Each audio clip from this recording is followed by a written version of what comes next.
আসসালামু আলাইকুম, কেমন আছেন সবাই? আশা করি সবাই ভালো আছেন। আলহামদুলিল্লাহ আমরাও ভালো আছি। আজকে নুসেবার বাসায় আসার সময় বাজার থেকে একদম তাজা মাছ কিনে নিয়ে এসেছে। এটা একদম টাটকা বিলের চিংড়ি মাছ, আর একদম লাফাচ্ছিল মাছগুলো, আর সাথে নুসেবার জন্য বড় তেলাপিয়া কেটে নিয়ে এসেছে। চিংড়িগুলো দেখে আমার মনটা ভরে গেল। একদম বিলের মাছ, তাজা লাফাচ্ছিল চিংড়িগুলো, দেখে খুবই সুন্দর লাগছিল। এগুলো দিয়ে নুসেবার বাবা বলল যে এগুলো দিয়ে লাউ খেতে অনেক মজা হবে, তাই ও সাথে করে লাউ নিয়ে এসেছিল। আর এটা হচ্ছে ছোট চাপিলা মাছ।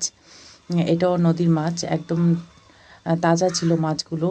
আর এটা হচ্ছে কাচকি মাছ, যেহেতু নুসেবার বাবা কাচকি মাছ চচ্চড়ি খুব পছন্দ করে। আর এটা হচ্ছে একদম মিহি গুঁড়ো চিংড়ি, এটা দিয়ে ডাল দিয়ে বেটে একসাথে বড়া বানালে ও খুব পছন্দ করে, তাই 2 পদের চিংড়ি নিয়ে এসেছে।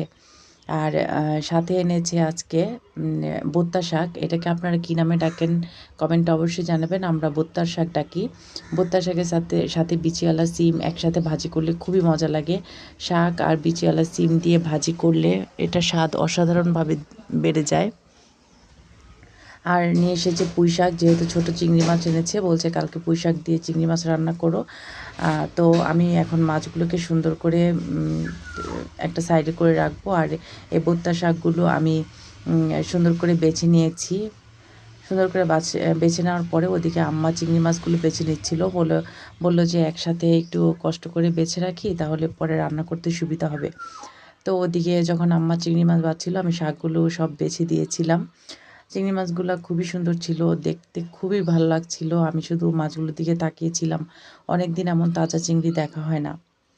আর এদিকে এই যে সিম, এগুলো খুবই মজাদার একটা সিম, বিচি একদম বড় বড় বিচি থাকে। আর বোত্তা শাকের সাথে এই সিম দিয়ে ভাজি করলে খুবই স্বাদ লাগে। এখানে মূলা এনেছিল 1 কেজি, 2টা মূলাতেই 1 কেজি হয়ে গিয়েছে। এখানে মূলা 20 টাকা করে রাখে। আর লাউ নিয়ে এসেছিল, লাউটা 30 টাকা নিয়েছিল। আর পুঁই শাকটা 30 টাকা নিয়েছিল। আর এখানে 1 কেজি টমেটো, করলা, মানে চিংড়ি মাছের সাথে যা যায় সব কিছুই নিয়ে এসেছে। আর 1 কেজি শসা এনেছিল। তো এই যে সুন্দর করে শাকগুলো ধুয়ে সিমগুলো কেটে আমি শাক আর সিম একসাথে একটু লবণ আর কাঁচামরিচ দিয়ে চুলায় ভাপে বসিয়ে দিয়েছি। এখন এটাকে ঢেকে দিব। আপনারা যদি এভাবে না খান, একদিন রান্না করে খেয়ে দেখেন, অনেক মজা লাগে।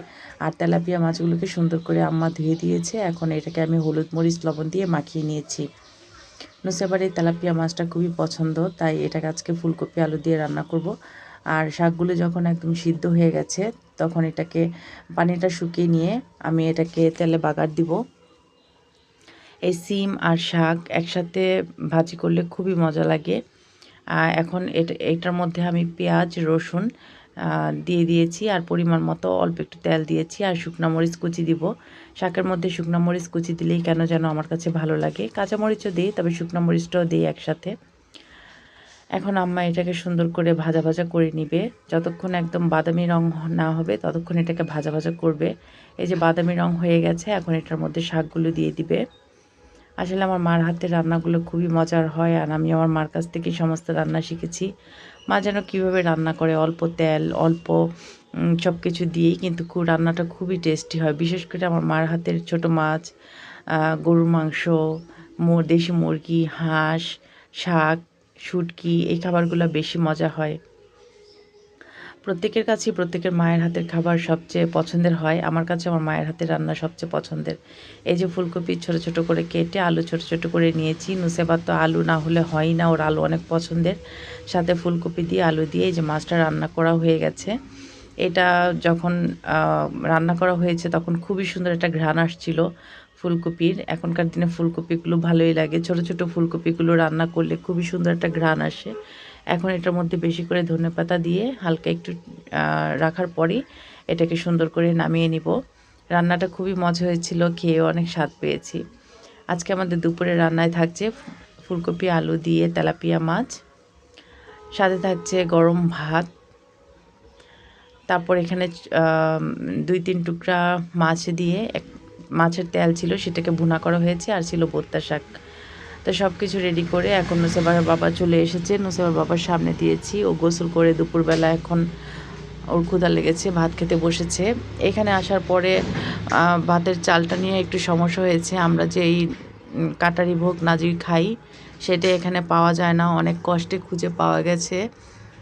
কিন্তু সেটা সিদ্ধ চাল না, আতপ চাল, সেটাই 95 টাকা কেজি করে রাখে। আর আমরা বাড়িতে যেটা কিনতাম বগুড়ার কাটারি নাজের শাল, সেটা ছিল হচ্ছে 90 টাকা, কিন্তু এইখানে 95 করে রাখে। যাই হোক, তাও যে পাওয়া গেছে সেটাই অনেক। নুসেবার বাবা চিকন চালের ভাত না হলে খেতে পারে না, মোটা চালের ভাত আসলে খেয়ে অভ্যস্ত না, তারপরে মাঝে মাঝে খাই।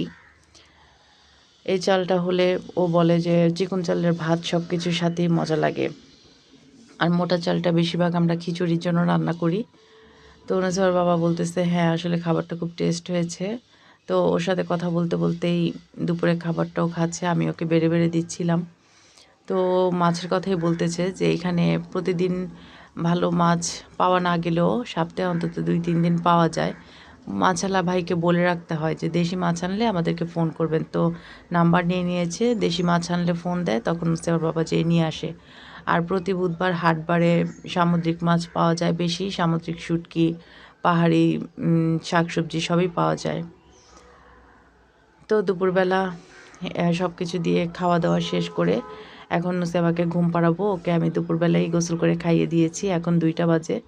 নুসেবার বাবা খাওয়া শেষ হলে ওকে ঘুম পাড়াতে নিব। যাই হোক, আজকে ভিডিও বড় করব না। আজকে আমাদের ছোট ছোট মাছ রান্না কেমন হলো অবশ্যই কমেন্টে জানাবেন। আর এই ছোট মাছ কে পছন্দ করেন, এই বোত্তা শাক কে পছন্দ করেন, আর কেউ সিম দিয়ে একসাথে ভাজি করে খান কিনা সেটাও জানিয়ে দিবেন। আজকের মতো বিদায় নিচ্ছি, আল্লাহ হাফিজ।